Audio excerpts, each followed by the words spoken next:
at live mula dito sa Pag-asa Weather Forecasting Center. Narito na nga tayo ng ating panahon ngayong araw ng Linggo, July 27, 2025. At makikita po natin sa ating latest satellite images na patuloy pa rin yung pag-iral ng southwest monsoon o habagat, partikular na nakakaapekto sa kanlurang bahagi ng Luzon.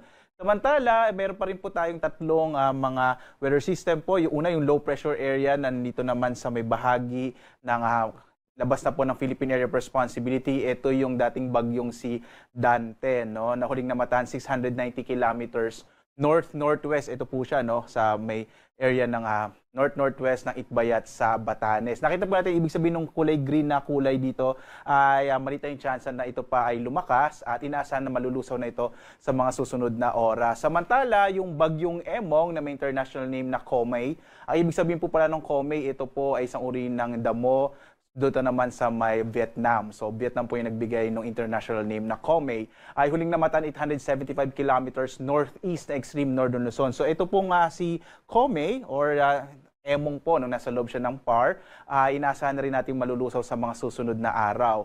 Yung isa pa nating bagyo na minomonitor sa labas ng Philippine Area of Responsibility, ito po yung Typhoon Krosa.